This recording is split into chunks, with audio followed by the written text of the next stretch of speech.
से अलग हो गया।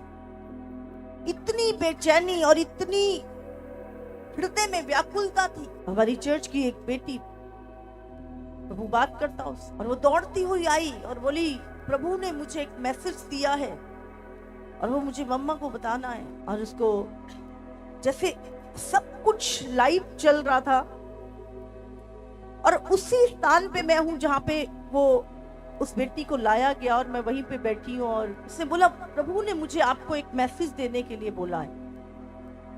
और वो बहुत रो रही थी। मैंने बोला, नहीं मुझे पता है, अब परमेश्वर का आगमन बहुत निकट है और मैं जानती हूँ परमेश्वर आने वाला है। और वो बहुत रो रही थी, उसने गले लगी और मैं बैठी थी, बैठे बैठे ही, और वो बहुत तड़फ तड़फ के रो रही थी। और उसने बोला, प्रभु ने मुझे एक मैसेज दिया आपको देने के लिए। मुझे पता है बहुत सारे लोग इस पे विश्वास नहीं करेंगे, बहुत सारे लोग थे, लेकिन मुझे जो परमेश्वर ने बोला उस समय पर, मुझे परवाह नहीं आप क्या सोचते हैं। मुझे जो परमेश्वर ने दिखाया और बोला ये बांटना है, मुझे उतना करना है, मुझे बाकी चीजों की परवाह नहीं। मुझे एक ही चीज से फर्क पड़ता है कि यीशु मेरे बारे में क्या सोचता है। मुझे अपने जीवन का लेखा उसे देना है। और उसने बोला, प्रभु ने मुझे बोला है कि मम्मा को बोलो जाके कि मेरे आने में 4 साल हैं, 4 साल अपने आप को तैयार करो। और वो इतना रियल था और मैं बहुत रो रही थी।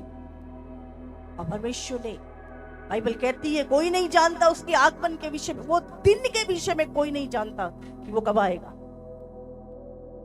लेकिन बाइबल ये भी कहती है कि परमेश्वर अपने दासों पे अपने मर्म को प्रकट किए बिना कुछ नहीं करता। उसके बाद बहुत सारी मीटिंग्स हुई और मैंने ये चीज को शेयर किया। प्रभु ने कहा, बता, लोग तो एक दिन भी रह जाएगा तब भी नहीं फेथ करेंगे। बोले ना कल को यीशु मसीह आ रहा है तो भी बोलेंगे काम, मुझे तो जरूरी काम करना है। परमेश्वर तो सालों पहले की बात बता रहा था। जिन्होंने फेथ नहीं करना उन्होंने नहीं करना, उन्होंने हर चीज के विरोध में बोलना है। और जिन्होंने विश्वास करना है, पहले तो वचन लिखित भी नहीं होता था, मुंह से ही बताते थे और लोग फेथ करते थे। और 3-3 हजार लोग एक दिन में बपतिस्मा लेते थे। कोई बाइबल नहीं थी, कोई वचन नहीं था, चेले बोलते थे, जो प्रभु से सुनते थे वो बोलते थे। रोमियो कुरिन्थियों की पत्रियां किसने लिखी? पौलुस ने लिखी। पौलुस कौन था? यीशु का चेला था। यीशु उस समय नहीं था वहां पर, पवित्र आत्मा से सुन के उसने लिखा। और आज हम उसकी हर एक चीज के ऊपर फेथ करते। प्रभु आज भी बात करता है। मैं आपको बता रही हूँ, रैप्चर बहुत निकट है। प्रभु ने बोला 2025 में कलीसिया सताब में से निकलेगी। बहुत सताब होगा आपके फेथ के ऊपर, आपके विश्वास के, लेकिन खड़े रहिएगा। अगर आप उसके दुखों में सहभागी हैं तो उसकी महिमा में भी सहभागी होंगे। 2025 सताब का, लेकिन प्रभु ने कहा इसी साल मैं कलीसिया को सबसे अधिक बढ़ाऊंगा। हालेलुया। सताब होगा लेकिन कलीसिया बढ़ेगी, क्योंकि हमेशा कलीसिया सताब में ही बड़ी है। 2026 लेन देन बंद होगी, वो चिप आ जाएगी। अब देख रहे हैं चारों तरफ नई करेंसी बनाई जा रही, कैशलेस सोसाइटी। आने वाला समय भयानक है। कलीसिया, प्रभु अपने लोगों को बताता है, एक ऐसी महामारी, लोगों की फोड़े होंगे, फिर ऐसी स्किन एलर्जी होगी, ऐसा पेन, हॉस्पिटल भर जाएंगे। मैं आपको बता रही हूँ, ऐसी महामारी प्रभु ने दिखाई। लोगों का ब्लड जम जाएगा, हॉस्पिटल भर जाएंगे, लोग चीखे मारेंगे रास्तों में, उनका ब्लड ही, वो कहेंगे पानी भर दो, ब्लड निकाल दो हमारे अंदर से। इतनी तकलीफ दे महामारी बहुत जल्द आ रही। ये सारी चीजें प्रभु ने दिखाई। उनके ब्लड में ही वो चीज होगी और कोई इलाज नहीं होगा इसका।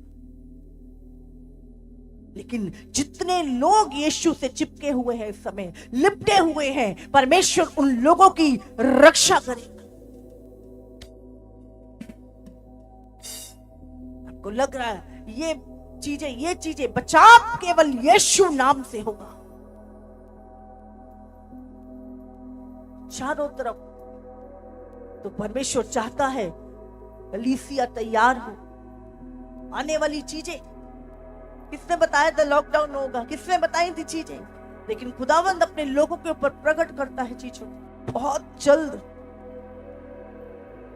कपड़े नहीं पहन पाएंगे लोग, ऐसी स्किन को लेके अभी भी सबसे ज्यादा स्किन डिजीज फैल रही है। बाइबल में लिखा है दुष्ट का समय आ चुका है, बहुत क्रोध में है, बहुत क्रोध में। नीचे पताल में दुष्ट आत्माएं चिल्ला रही हैं बाहर आने के लिए, बंदी आत्माएं बाहर आना चाहती है और उनका समय है, वो आएंगी अब ऊपर से नीचे से चारों तरफ से, क्योंकि उसका राज्य आ रहा है, एंटी क्राइस्ट का आना। जो जो भविष्यवाणियां बाइबल में लिखी है अब उनके पूरा होने का समय है। तो हम हाथ पे हाथ रख के बैठे नहीं रह सकते। और जैसे चल रहा है चलने दो। कलीसिया में घुटनों पे आना है, प्रार्थनाएं परेशानियां आने के बाद नहीं। ये क्या हो गया? प्रभु चाहता है हम पहले से अपने रास्ते बदलें। अगर उस समय प्रभु कह रहा था कि अपने पापों से मन फिराओ, स्वर्ग का राज्य निकट है, और फर्स्ट सेंचुरी की कलीसिया तैयार थी, अपना सब कुछ भेद बात के उन्होंने इतने तैयार थे वो लोग। आज कलीसिया कितनी तैयार है? चर्च कितना तैयार है प्रभु के लिए? आज हम अपनी खुशी के लिए पूरा दिन मेहनत करते हैं, पल भर के आनंद के लिए कितनी मेहनत करते हैं। कभी सोचा है यीशु की खुशी किसमें? यीशु की खुशी के लिए हम क्या करते हैं? यीशु ने हमें जीवन देने के लिए, हमारे खुशी के लिए, हमें अनंत काल स्वर्ग में ले जाने के लिए अपने आप को दे दिया। आज हम उसकी खुशी के लिए क्या कर रहे हैं? प्रभु पूछ रहा है, चाहते प्रभु तू मुझे प्रसन्न रख, हर दिन उसकी प्रसन्नता का कारण बने। प्रतिदिन परमेश्वर के चेहरे पे एक मुस्कुराहट आपके कारण मांगो। आपके पास अधिकार है, उन अधिकारों को इस्तेमाल करो। आज कलीसिया वंचित है अपने अधिकारों से। आप जानते परमेश्वर ने आपको दूत दिए, आपने कभी उन दूतों को बोला ही नहीं। हर एक विश्वासी के साथ 2 दूत रहते हैं, 2 एंजल हमेशा आपके साथ रहते हैं आपकी सुरक्षा के लिए। तो शैतान 1 मिनट में, उसको इतनी नफरत है पवित्र लोगों से कि उसका बस चले तो 1 दिन में आपको मिटा दे। लेकिन प्रभु के दूत आपकी सुरक्षा करते, आपको पता भी नहीं होता। दिन प्रतिदिन वो आपकी रक्षा करते, और उनमें से एक दूत रोज, एक समय है उसका, वो आपके पूरे दिन भर के कामों को लिख के परमेश्वर के पास लेके जाता है और फिर वापस आता है। उसका एक समय है, वो दिन भर आप जो कुछ भी करते हो वो लिखता है। एक कॉपी और पेन होता है हमेशा उसके पास, वो लिखता है। एक दूत हमेशा आपके साथ रहेगा, लेकिन एक बीच में जाके जो कुछ भी आप करते हो दिन भर में वो सब देके आता। प्रभु ने क्या बोला? किताबें खोली जाएंगी और जो कुछ तुमने इस देह के द्वारा किया है वो सारे काम परमेश्वर के रिकॉर्ड में है।